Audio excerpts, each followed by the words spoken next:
morning, everybody. Happy Tuesday. We gather this morning to acknowledge the hard work of a group of Taft students in the realm of academics, learning in the classroom. We will induct 16 students into the Cum Laude Society, and the Society recognizes academic achievement in secondary schools for the purpose of promoting excellence, justice, and honor.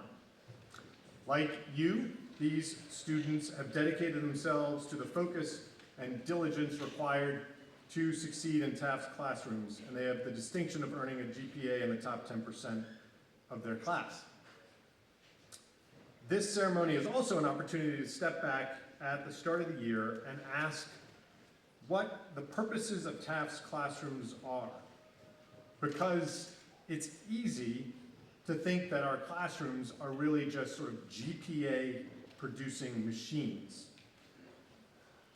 Why do Taft's teachers dedicate so much of their lives to creating these very distinct and even beautiful learning environments? And why do you dedicate so much of your lives to the course of study that the school and your teachers prescribe? It has become remarkably easy for students, and all students, particularly though I think in independent schools, to develop a way of thinking that is instrumental, that is machine-like. And it goes something like this. If I put in X amount of labor or work, I will get an output of Y, usually a grade, which will lead to an outcome of Z, where Z stands for a college of my choice. Of course, that's an easy way to think about the purposes of a high school education. But I want to suggest that this way of calculating is at least incomplete, if not inaccurate, and ultimately won't serve any of us particularly well.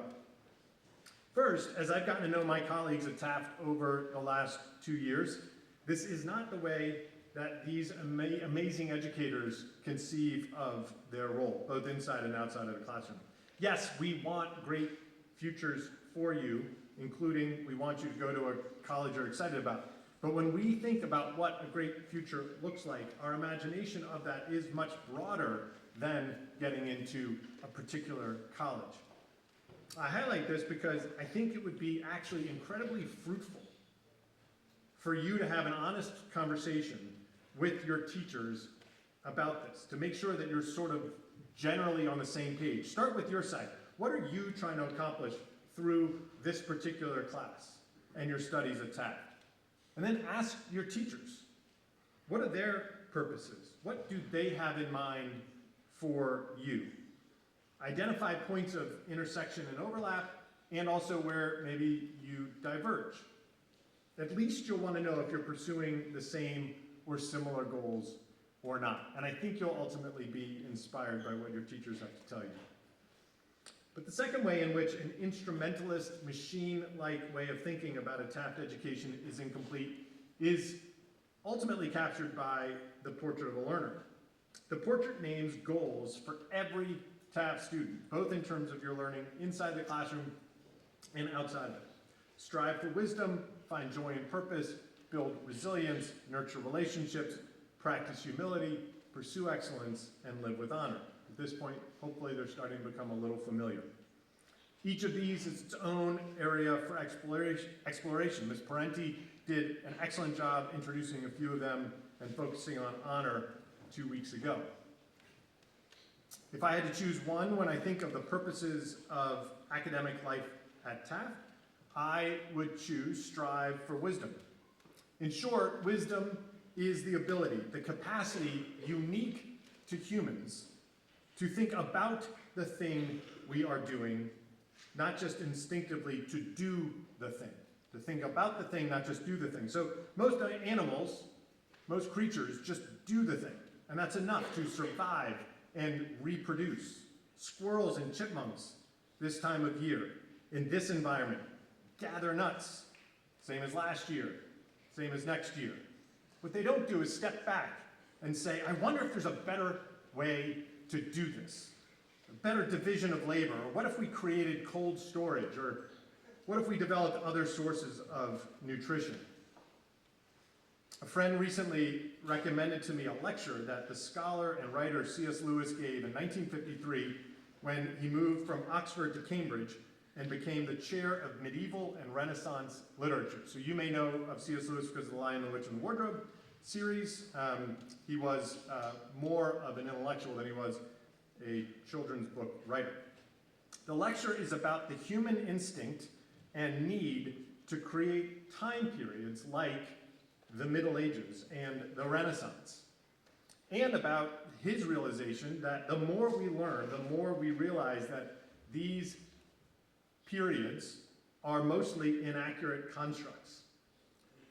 But then he says that they're necessary, even if imperfect. And he puts his particular moment, 1953, just a few years after the end of World War II, into historical perspective. And he makes a relatively big claim. He says that somewhere after Jane Austen, who lived in the mid-1800s, something fundamental changed in human history, and that thing, that Jane Austen's world was more like the world of Virgil or Socrates than it was like C.S. Lewis's world in 1953. That something fundamental changed in human history, and that thing was the widespread adoption of machines. So this is a really important claim to interrogate, but my purpose in raising it is in service of the question, what does it mean to strive for wisdom in tasked classrooms in our particular historical moment 70 years on from when he gave this lecture? So 20 years ago, Nick Carr wrote an article entitled, "Is Google Making Us Stupid?" More recently, Carr wrote about the role that the streams of data play in our lives, and he calls it little data, like Starbucks telling you how long until your latte is ready, or Amazon telling me that my package has shipped or has arrived. And he notes that the machines that early observers of modern life referred to were machines that we humans walked away from. The mechanical loom or the vacuum cleaner, and left it in its place. And that what's different about today's machines, the combination of the internet and the smartphone, is that we don't walk away. And the result, he says, is that we start to think and operate more like the machine than like a human. So he writes, thanks to the omnipresence of the smartphone and the internet way of being, it's always there. The network is less a tool than an environment. We don't just use it to get things done. We are incorporated into it as components. We are nodes continuously receiving and transmitting signals. The ethos of the system is one of documentation and representation. And what we don't see, he says, when we see the world as information, are qualities of being, ambiguity, contingency, mystery, beauty, that demand perceptual and emotional depth and the full engagement of the senses and the imagination. It hardly seems a coincidence that we find ourselves uncomfortable discussing or even acknowledging such qualities today. In their open-endedness, they defy datification. What does that have to do with right now? Striving for wisdom today will mean developing an awareness of this phenomenon of being incorporated into our machines for the first time in human history. And an awareness of what is that doing to us individually and communally, even just right here.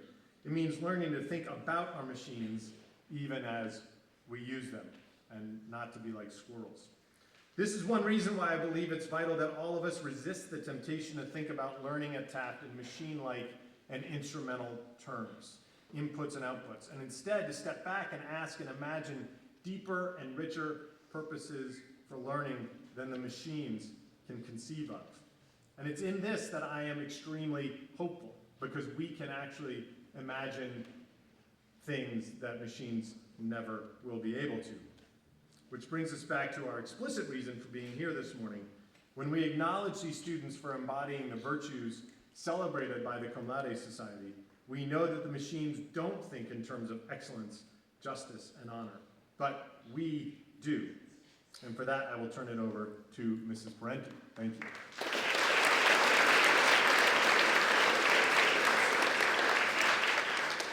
Good morning, everyone.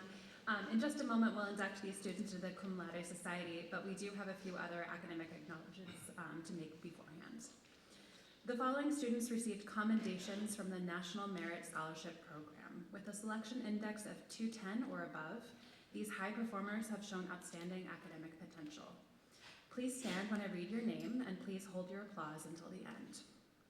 Ava Burrows, Rachel Che, Andy Gega, Eleanor Lemon, Estelle Magnan, Mikkel Macau, Allison Palmer, Jason Rothstein, Lucy Ryan, Eden Thompson, Yolanda Way, and Hannah Shu.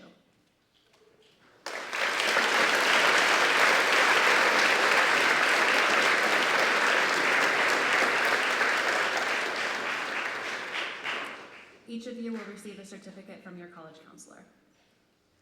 We have one student who was a semi-finalist in the 2026 National Merit Scholarship Competition for her outstanding performance last year on the PSAT, finishing in the top 1% of all test takers. She is now eligible to apply to be a National Merit finalist and win scholarship money. Please stand to be recognized. Heidi Lee.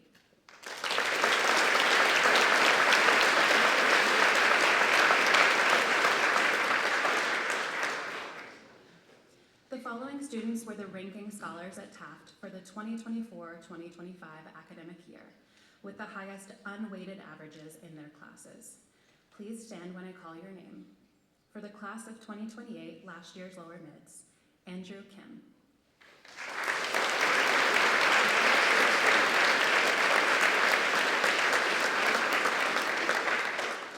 For the class of 2027, last year's mids, Tim Kasian.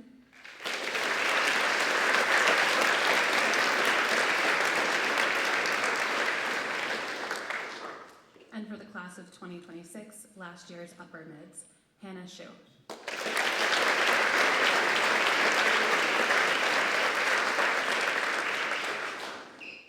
Now the Cum Laude induction.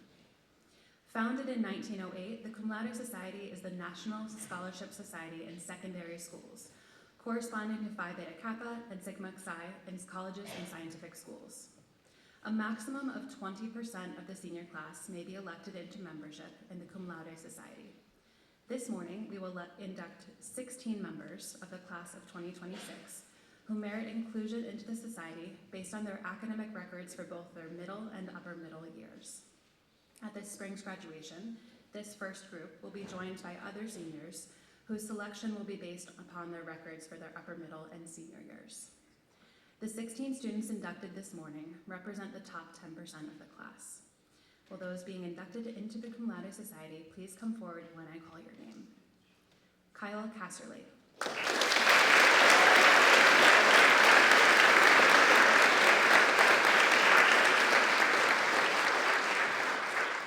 Rachel Che.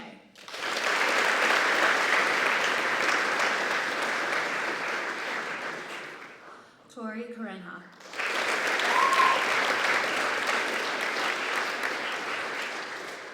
Eleanor Lemon.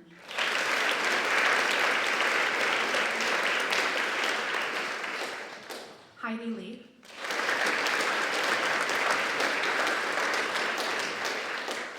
Sarah Lee.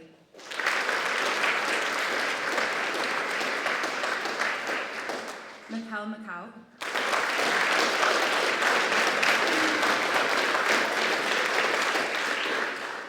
Isaac Echo Oben.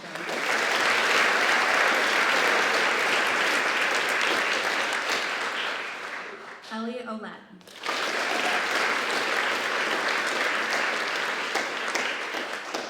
Allison Palmer.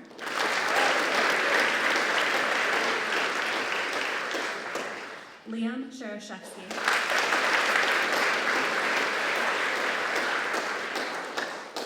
Eden K. Elohilani San Juan Thompson. Caroline Trina.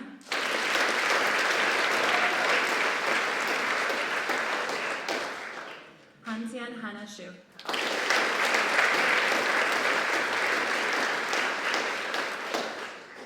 Angela Yuan.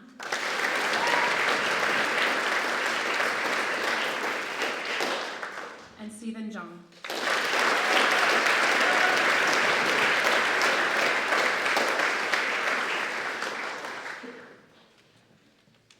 So congratulations to all of you, and please join me in one last round of applause for our inductees.